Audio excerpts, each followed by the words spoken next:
Então, hoje nós vamos entrar no capítulo 6, que fala sobre a abertura dos 7 selos.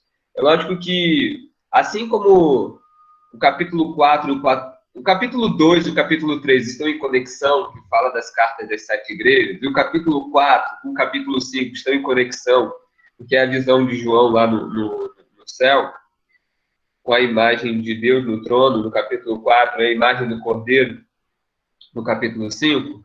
O capítulo 6 ele está em conexão com o capítulo 7, tá? Então, o capítulo 6 ele vai falar sobre as aberturas dos 7 selos. Aí, no capítulo 7, a gente vai ter uma espécie de interlúdio, para no capítulo 8 entrar nas 7 trombetas. Tá? Então, mas hoje, lógico, a gente vai ficar só no capítulo 6. E olha lá, vamos ver se a gente consegue concluir o capítulo 6. Porque, olha, gente, a gente estudando assim, esse livro, são tantos detalhezinhos, e detalhes importantes que, ao ler o texto, a gente vai se deparando, que é algo assim extraordinário, né? Mas vamos ver se a gente consegue, sim, extrair o máximo desse livro. Pode passar.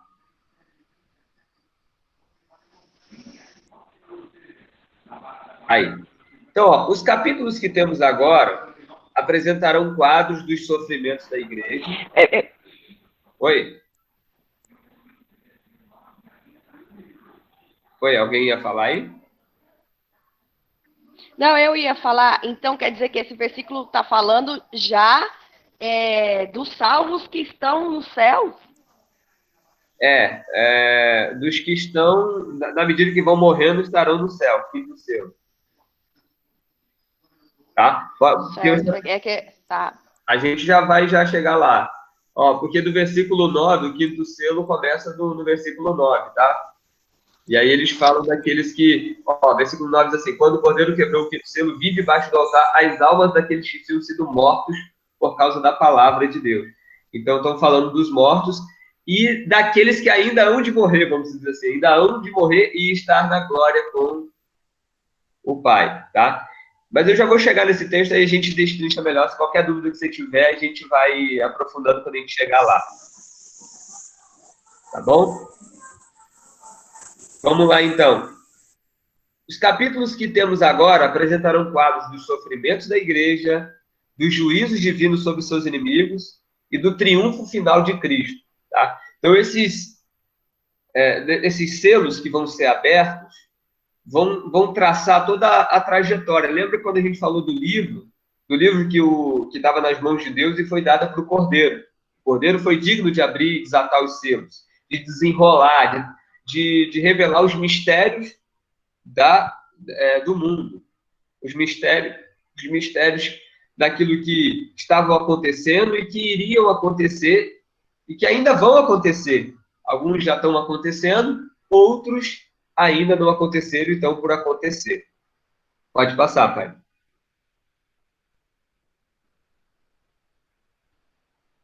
Os 7 selos descrevem, então, movimentos que caracterizarão a era ou a dispensação inteira, desde a ascensão até o regresso glorioso de Cristo. Tá? Então, o ponto focal aqui, e aí o interessante quando a gente está nos selos, a gente vai trabalhar os 7 selos hoje, mas as 7 trombetas, tem o outro é o quê? Os 7 selos, 7 trombetas, e qual que é o outro, gente? Deu um branco aqui. E os 7 flagelos, né? Eles, na verdade, falam de uma mesma coisa. Mas depois a gente eu vou mostrar para vocês que eles estão interligados entre si. E que eles falam de uma mesma coisa de pontos de vista diferentes. Tá?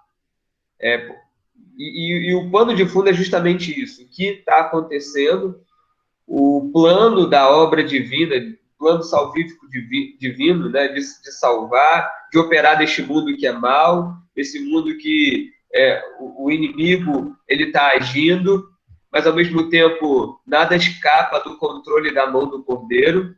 Se o diabo ele consegue fazer alguma coisa porque tem a permissão de Deus, ele não tem total e plenos poderes, o Satanás, né? Até que tudo realmente se cumpra e ele seja totalmente derrotado e Cristo venha para buscar a sua noiva. Pode passar. Então é mais ou menos isso que traça, é um flashback daquilo, um resumo do que dá para acontecer no mundo como um todo. À medida que os selos são abertos no céu, efeitos tremendos acontecem na terra. E o que a gente pode perceber é o quê? Que o céu comanda a terra. Jesus é que abre os selos. Se é Jesus que abre os selos, se é ele que é o cordeiro que está abrindo os selos, isso mostra que ele está no controle. Isso mostra que é ele que ali é a sala do comando, vamos dizer assim. O Senhor, ele continua reinando soberanamente. Essa é a visão do Apocalipse. Tá? É isso que o Apocalipse quer nos mostrar. E João traz essa revelação para nós. Que apesar de tudo está no controle do Cordeiro. O Cordeiro, ele venceu na cruz e por isso ele tem o controle de todas as coisas. Isso foi dado por Deus, ele tem a autoridade. Pode passar.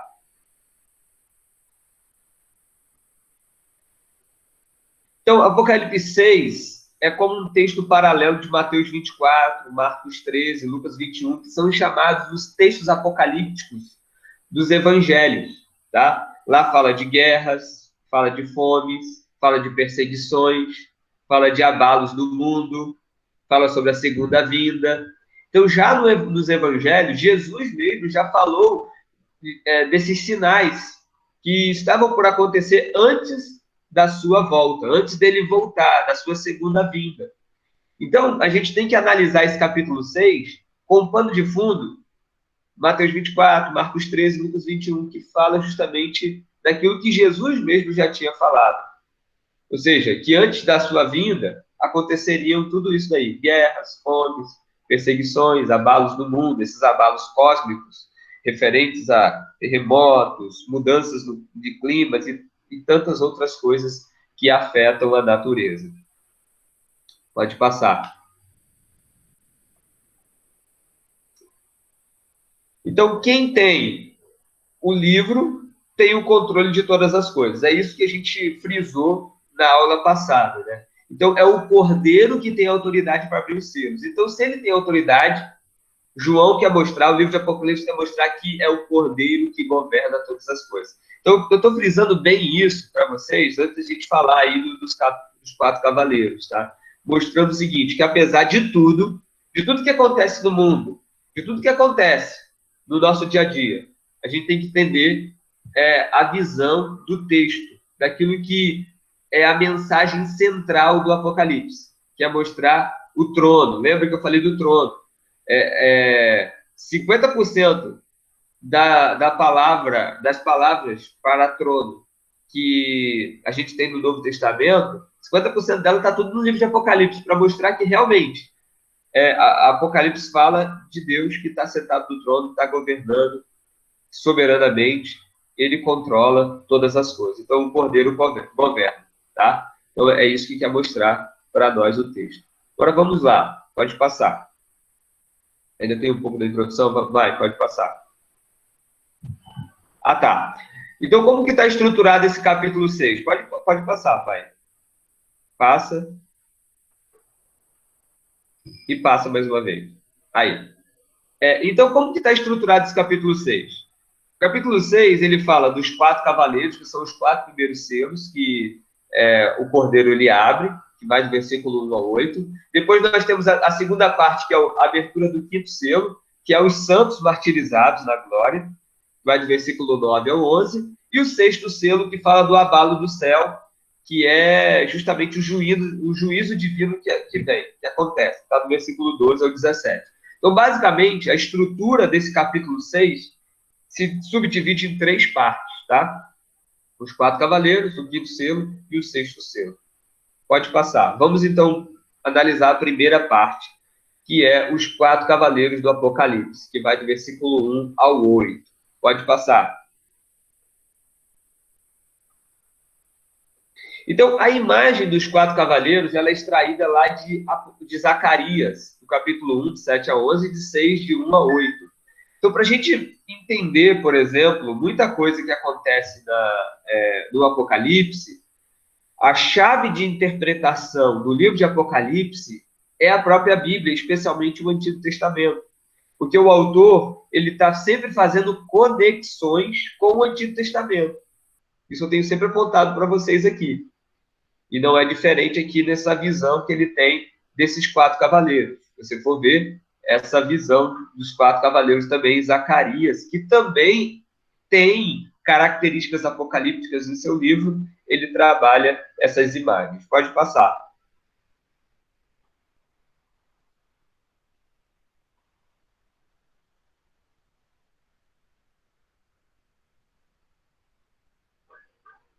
Então, ó, a abertura dos 4 selos, eles são homogêneos na sua apresentação. Basicamente, na apresentação, no esquema de apresentação, o esquema ele é fixo. Então, a gente tem ali uma abertura do selo, né? O cordeiro ele abre o selo, ele rompe o selo. Aí tem um chamado de um dos seres viventes dizendo, vem. Aí João tem a visão daquilo que ele vê e depois segue-se a função do cavaleiro. Basicamente, é esse o esquema fixo que nós temos da abertura desses 4 primeiros selos. Tá? Pode passar.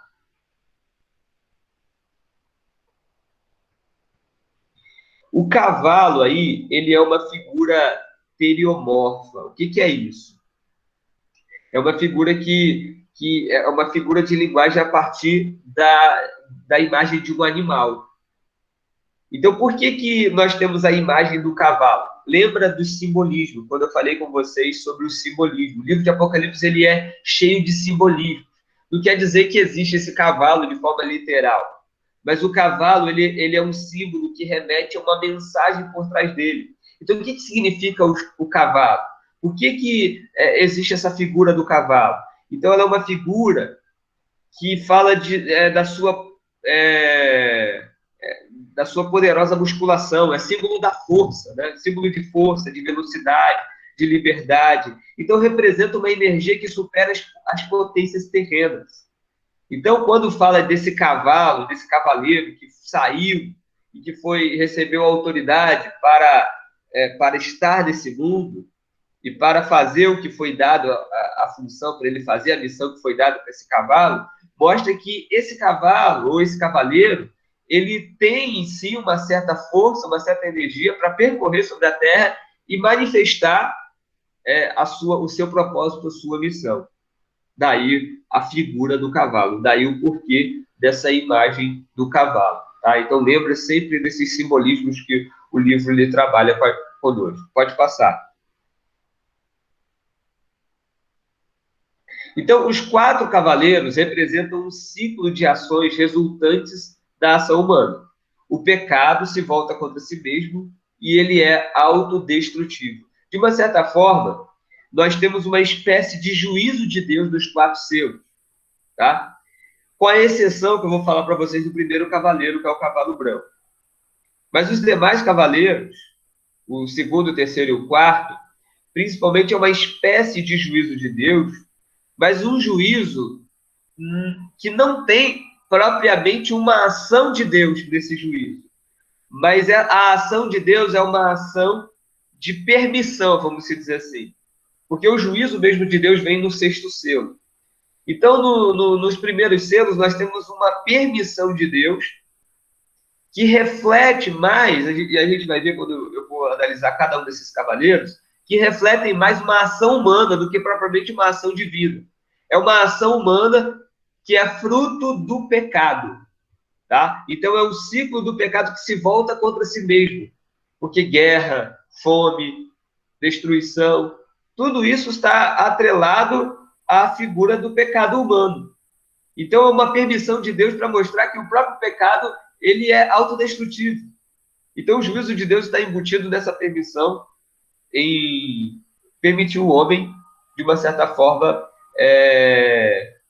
destruir, vamos dizer assim, se autodestruir como fruto do seu próprio pecado e do não arrependimento. Já vou explicar isso quando a gente chegar nos 4 cavaleiros aí. Bom, aí temos uma questão a ser trabalhada, que é o primeiro cavaleiro, que é o cavalo branco. Essa é uma das figuras mais controversas da interpretação do livro de Apocalipse. O Luiz já falou ali de um ponto de vista que ele leu. Então, é um ponto de vista bem controverso, porque nós temos várias possibilidades da interpretação desse cavalo branco. Os outros 3 cavalos é mais simples de interpretar, tá? O segundo selo, que fala do cavalo aí vermelho, do cavalo preto, do cavalo amarelo ou esverdeado, é mais fácil a interpretação dele. Mas o cavalo branco tem muitas controvérsias acerca do real significado, tá? Então é difícil interpretar o significado do cavalo branco. Mas vou dar algumas pistas aqui para vocês e mostrar o que eu, na minha interpretação, eu entendo que seja esse cavalo branco. Vamos lá, pode passar.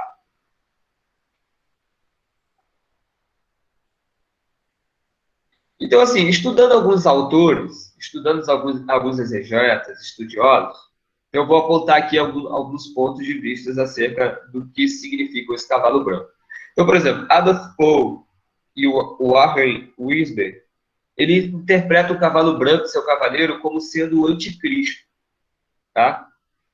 Então, o argumento é que o Apocalipse usa imagens duplas para fazer contrastes. Então, por exemplo, nós temos 2 mulheres. Essas 2 mulheres no livro de Apocalipse, elas se contrastam. Então, tem a mulher, aquela mulher que nasce a criança, que aponta para Cristo. Também há controvérsias e interpretações sobre quem é essa mulher, se é Maria, se é a igreja. Mas a gente já vai chegar lá nesse texto lá. Mas fala da figura da mulher e tem a figura da prostituta. Então, o contraste. Por exemplo, 2 cidades. Tem a Jerusalém Celestial e tem a Babilônia. 2 personagens. Tem o cordeiro e a besta, que são sacrificados. Então, assim como existem essas 2 personagens, então você tem, por exemplo, a figura do cavalo branco do capítulo 6 sendo o anticristo e do capítulo 19 sendo Jesus, que também é o cavaleiro do cavalo branco. Então, existe autores que interpretam dessa maneira. Então, esse cavalo branco do capítulo 6 de Apocalipse seria, então, o anticristo. Tá bom? E aí, desta forma, o cavalo branco seria uma espécie de uma inocência encenada de uma luz falsa, porque o branco, ele aponta para algo bom, para algo divino. Então, eles interpretam o cavalo branco como uma espécie de que o anticristo, ele encena, ele faz uma encenação da luz, mas ele não é luz, ele é treva. Essa é uma interpretação do cavalo branco. Pode passar.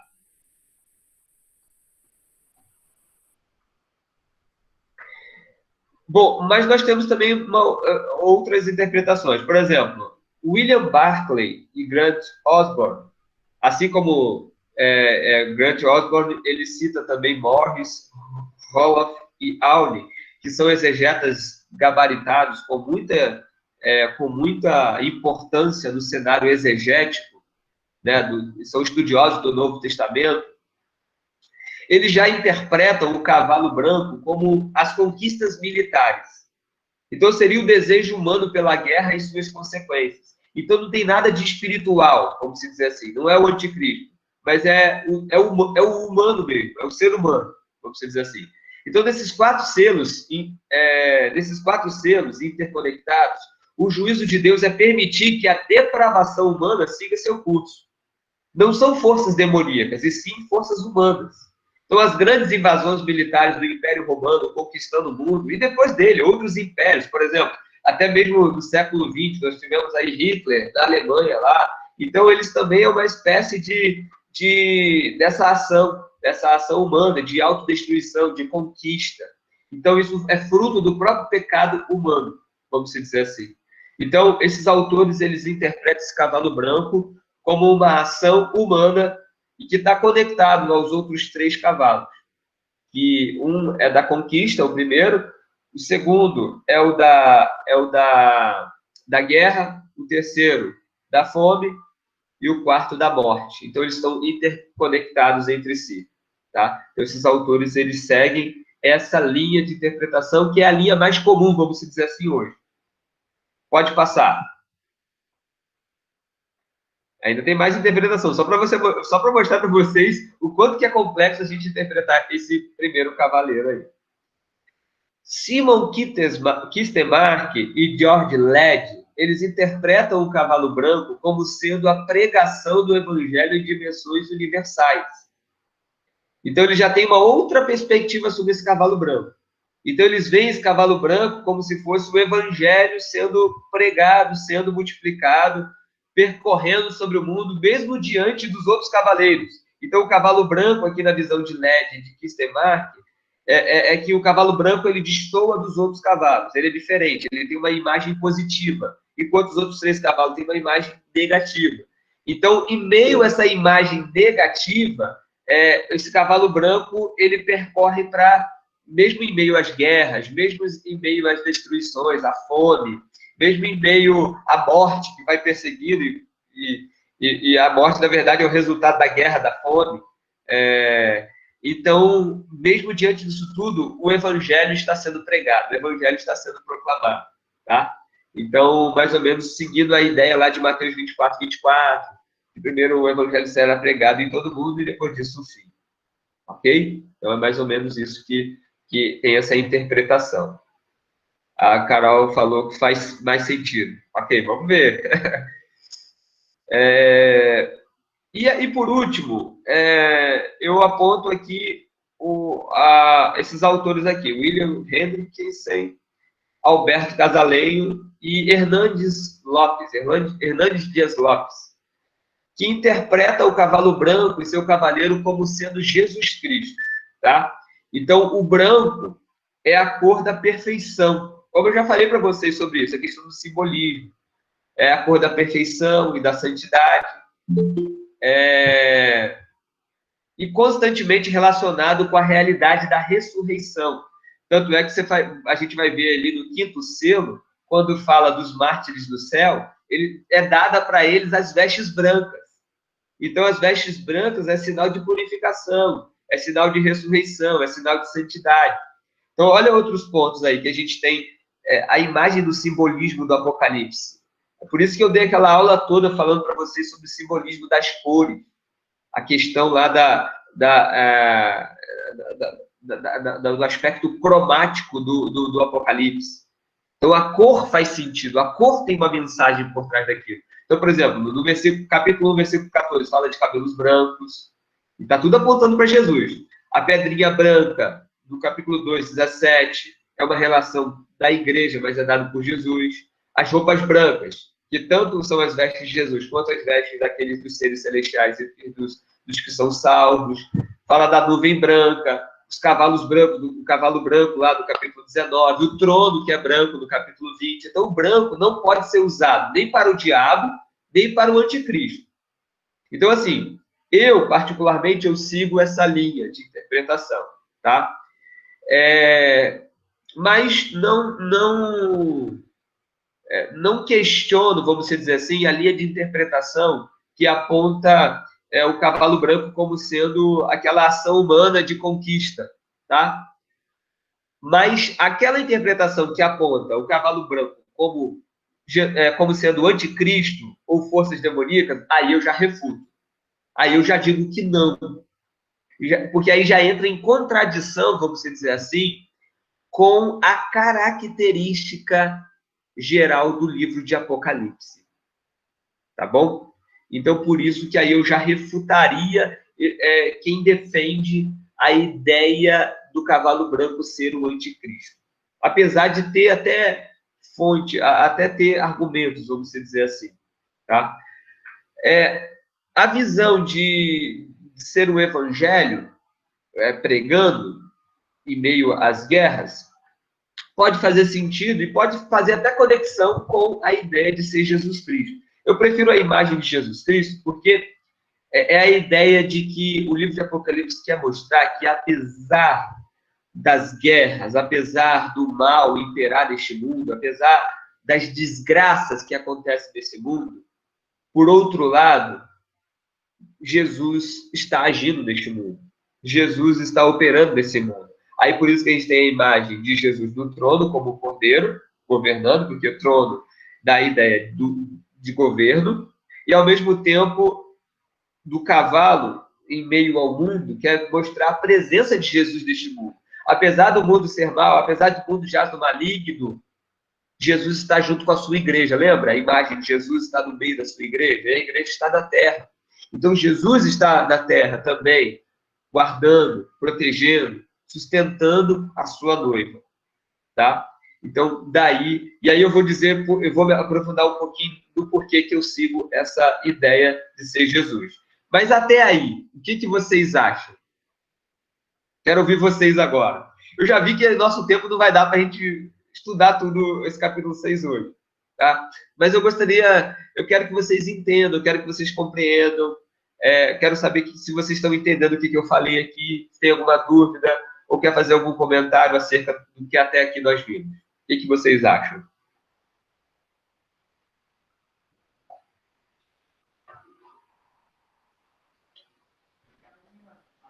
Pastor, Sim. eu só fiquei numa dúvida agora que você comentou, né? Que é a sua opinião, assim, que você acredita que essa imagem do cavalo branco seja Jesus, que também está presente aqui na Terra, agindo. E aí veio na minha mente, né? A contradição com aquilo que a gente crê que Jesus está sentado à direita de Deus nos céus. Então aí não seria mais quem está agindo aqui, na verdade, na Terra, é o Espírito Santo. Então, a questão porque, assim, a gente teve uma aula que eu falei sobre simbolismo. E o livro de Apocalipse, ele é inteiramente simbólico. Então, quando a gente vai analisar o livro de Apocalipse, a gente não pode pegar o pé da letra o que ele está falando. Tá? Numa interpretação que você está falando, não está errado o que você está falando. Com certeza, Jesus está à destra de Deus. É a imagem, por exemplo, quando Estevão... Na verdade, é uma imagem lucana, né? Em Atos mostra quando Jesus, no capítulo 1, quando ele é assunto ao céu, então ele vai para o céu, e lá no capítulo 7 mostra quando Estevão ele é apedrejado, ele tem a imagem lá do céu, e ele vê justamente Jesus assentado à direita de Deus, com certeza. Mas não... apesar de Jesus estar no trono, no céu, vamos dizer assim, isso não quer dizer que ele não esteja conosco. É lógico, por meio do seu Espírito, que age por nós. Aí é a questão do mistério da Trindade. Porque o mistério da Trindade é meio misterioso e é difícil a gente interpretar o que é a Trindade. Porque a Trindade é algo que nos remete a uma certa individualidade, mas, ao mesmo tempo, unicidade entre as três pessoas da Trindade. Né? Então, eles não são separados entre si, vamos dizer assim. Não quer dizer que Jesus ele está só no céu, vamos dizer assim. Porque o livro de Apocalipse mostra que Jesus está no capítulo, por exemplo, no capítulo 1, diz que Jesus está no meio dos 7 candeeiros. Os 7 candeeiros é as igrejas. Então, ele está no centro da igreja. Então, ele está junto da sua igreja. Agora, o mistério, a gente fala assim, mas como que Jesus está no céu e está na terra ao mesmo tempo? É um mistério. É a ideia, por exemplo, no Antigo Testamento, que ainda não tinha essa visão de Jesus. Por exemplo, no Antigo Testamento, ele não tem a revelação ainda de Jesus. Jesus ele é revelado apenas no Novo Testamento. Então, por exemplo, certa vez eu preguei sobre o Salmo 121. O Salmo 121, ele mostra uma visão teológica do autor lá do Salmo 121. Ele traz a ideia, quando diz lá, eleva os olhos para os montes, de onde me virá meu socorro? O meu socorro vem do Senhor, que fez o céu e fez a terra. E aí ele vai falar assim, o Senhor não vai deixar você dormir, quer dizer, o Senhor ele não dorme, ele protege, ele guarda, ele vai falar muito do guardar. Nesse salmo, a gente tem uma imagem, uma visão de fé desse salmista que aponta para um Deus que é criador dos céus e da terra. Daí o versículo 2, que diz, o meu socorro vem do Senhor, que fez os céus e fez a terra. Mas, por outro lado, a partir do versículo 3 desse salmo, ele começa a falar de um Deus pastor. Então, ele tem uma imagem de um Deus que é criador dos céus e da terra, então, uma imagem de um Deus transcendente, de um Deus que é grande, que é poderoso, que criou todas as coisas, e que está, de uma certa forma, um pouco distante de nós. E, ao mesmo tempo, ele trabalha a imagem de um Deus pastor, que é a ideia de um Deus próximo, de um Deus perto, de um Deus que caminha junto do seu povo. Então, essa imagem que é muito bíblica, vamos dizer assim, de um Deus que, apesar dele ser grande, poderoso, transcendente, que, conforme diz Isaías, o oceano cabe na palma de suas mãos, mas, ao mesmo tempo, é um Deus que está junto de nós e ainda de um Deus que está dentro de nós. Como que você explica isso? Eu não sei. É um mistério. Um Deus que, ao mesmo tempo, ele é grande, poderoso e que está no trono, mas, ao mesmo tempo, está junto do seu povo. E melhor, não está junto do lado, mas está dentro. Né? Então, essa é a questão. Está cortando meu áudio aí para vocês também, para todo mundo? A Carol está dizendo que está cortando. Meu áudio está bom aí para vocês? Está cortando sim, pastor. Está cortando? Mas eu não sei se deu para entender a explicação que eu dei dentro dessa ideia.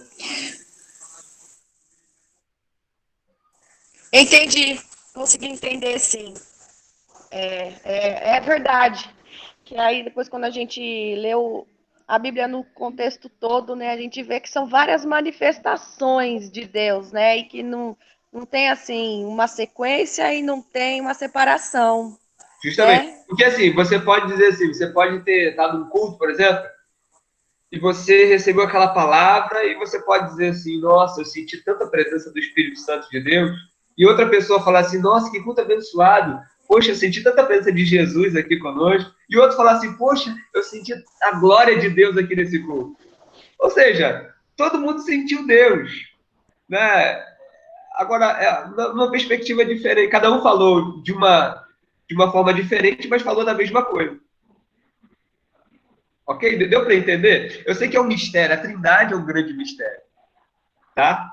Então, quando eu digo assim que Jesus está trabalhando, é Jesus nessa obra de Deus, Pai, de Deus Espírito Santo, que age neste mundo. Tá? Só não fiquem presos a esses detalhes, porque o livro de Apocalipse ele é simbólico. Tá? Ele é simbólico. Então, a gente tem que pegar a mensagem central. A mensagem central é o quê? Em meio ao caos, Jesus está presente. Ô, Luiz, você ia falar? Eu, naquela hora, estava explicando aqui. Fica bem difícil de entender, viu, pastor? Até os 3 cavalos da frente, mas, assim, o primeiro assim, porque a própria Bíblia, lá em Mateus 24, fala do falso Cristo, né? Então, eu sei que é simbólico, eu entendo isso, né? Mas, assim, e aqui também, em uma das traduções minhas, do John Wesley, fala também que ele veio para vencer, mas, assim, pode ser até porque lá no capítulo 19, a presença do cavalo branco, a gente se refere a Cristo mesmo, né? Uhum. Tem a referência no texto, né? E aqui atrás não tem. Então, fica assim bastante, eu fiquei bastante em dúvida nesse sentido. É aquele detalhe, aí a gente usa matemática aí nessas horas, né? O que é matemática? A gente usa, a maioria dos textos aponta para que caminho? Entendeu? Porque quando a gente vai interpretar um texto, quando a gente vai analisar um texto, a gente fica primeiro preso àquele texto. A gente chama isso de exegese. A gente vai cavucar o texto para entender o que aquele texto quer dizer. Diante de alguma dúvida que a gente tem e que o próprio texto ele não responde para nós, então a gente vai analisar o contexto do livro para ver se nesse contexto do livro existe alguma resposta acerca daquilo que você está analisando naquele capítulo. Para melhorar ainda mais o seu argumento, você vai também procurar em outros textos bíblicos apontamentos e caminhos que vai fortalecer aquilo que... Pastor. Hã? Tá cortando. Tá cortando? Deve ser a internet aqui, né? Agora melhorou. Então, aí a gente tem que analisar outros textos, né? Então, por isso que eu sigo. Por que eu estou seguindo Jesus aqui, o papel desse primeiro cavaleiro sendo Jesus? Justamente por causa do capítulo 19, justamente por causa da questão do simbolismo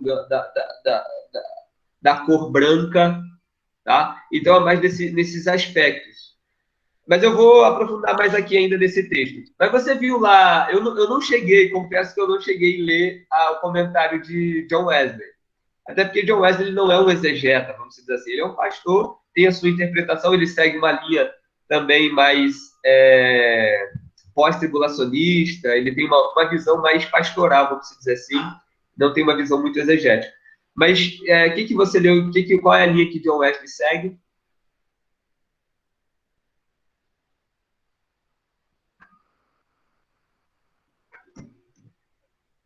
Acho que o Luiz caiu a conexão dele. Vocês estão me ouvindo aí? Os demais irmãos estão me ouvindo? Não, né? Eu estou, pastor, claro. Eu acho que o Luiz caiu, então. Vamos lá, vamos aprofundar então mais aí. Vamos ver se fica mais claro para vocês essa ideia. Pode passar, pai.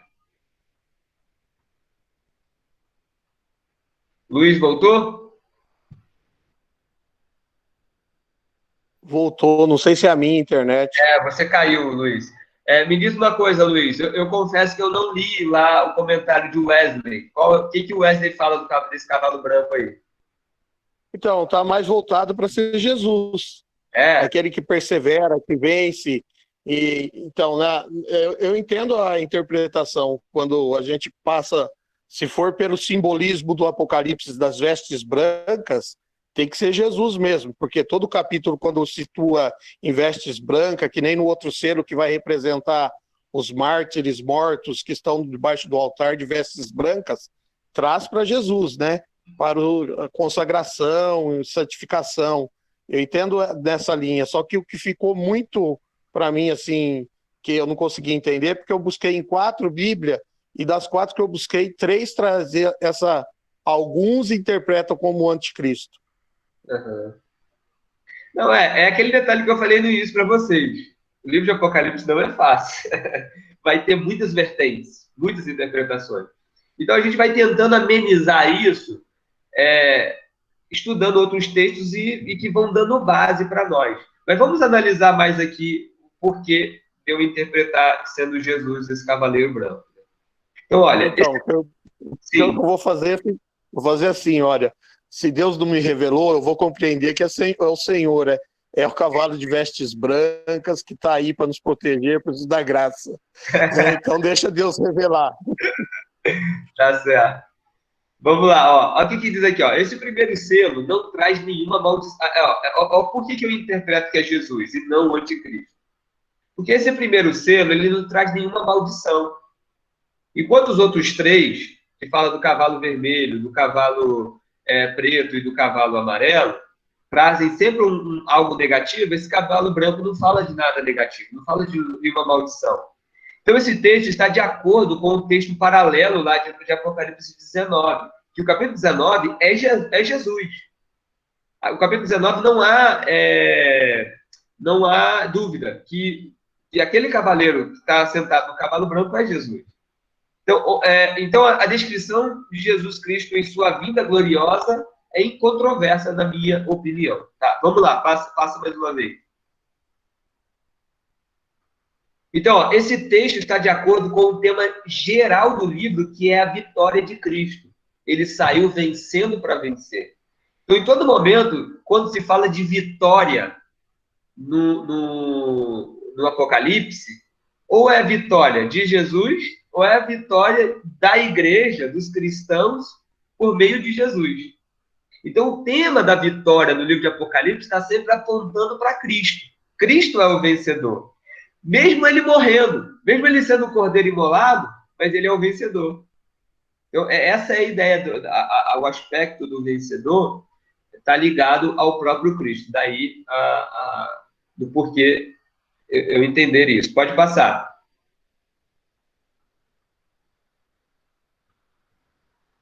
Este cavaleiro também ele tem um arco e uma coroa. É interessante aqui, né? O arco pode corresponder ao arco-íris, e não a um arco de guerra. Porque lá no capítulo 4, fala do arco-íris que foi visto no céu. E o arco-íris nos remete ao quê? Ao dilúvio. E o dilúvio nos remete a um juízo de Deus lá no Antigo Testamento. O livro de Apocalipse fala de juízo de Deus. Tá? Então o arco-íris aqui representa o fim do dilúvio e o início de uma nova era de paz. Então, ao falar do arco, aí é uma interpretação que eu sigo também, desse arco, não ser um arco de guerra, vai ser o arco do arco-íris, né, que representa essa nova era de paz, que o próprio Cristo ele vem para trazer, apesar dele ser um cavalo que está agindo no mundo, ele já inaugurou o seu reino, mas o seu reino ainda não está pleno. O reino de paz pleno virá com a sua segunda vinda. Tá? Mas nós já podemos ter a sua paz, porque ele é o príncipe da paz. Então, daí essa ideia, arco-íris, juízo, tudo tem a ver com o livro de Apocalipse, porque o capítulo 4 aponta justamente isso, a ideia da criação, do juízo, da ação de Deus. E também fala da coroa. A coroa representa a autoridade do cavaleiro. Ele é coroado de glória e já vitorioso. E está agindo na terra e tudo está debaixo do seu controle. O capítulo 19 também mostra esse cavaleiro com a coroa. Então, a coroa... nós vimos também, quando fala das igrejas lá, ser fiel até a morte e dar-te a coroa da vida. Então, a coroa é tanto para Cristo, os 24 anciãos diante do trono tiravam suas coroas, se prostravam diante do Senhor. Então, tudo leva a crer que é Cristo. Aponta para Cristo. Então, coroa. Aí, meu pai, vou falar aqui, né? Essa palavra daqui que eu descobri sobre o nosso sobrenome, Stephen. Tá aqui no grego. A palavra no grego é Stephanos. Daí que vem a palavra Stephen. Eu descobri que a palavra Stephen significa coroa. Então, que coisa... Só um parênteses aqui, né?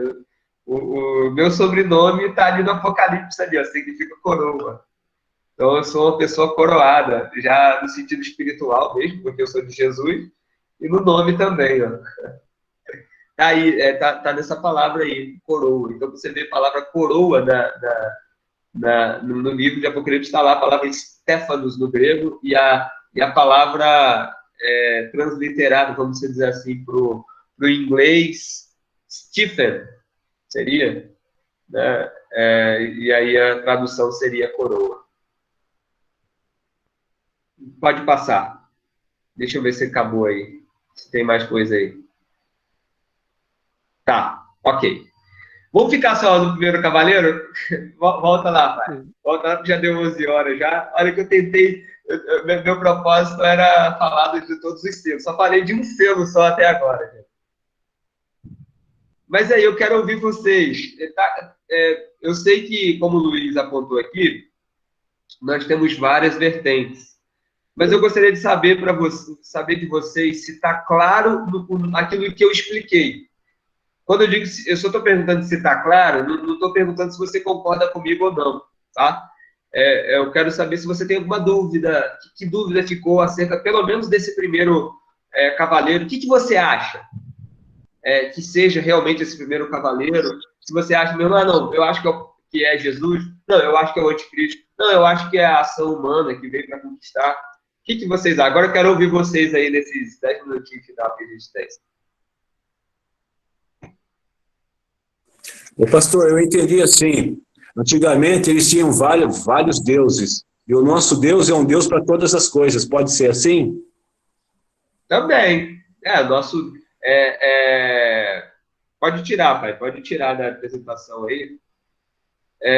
A ideia de nós cristãos, da nossa vivência como cristãos, é que nós entendemos que nós acreditamos no único Deus que age para todas as coisas.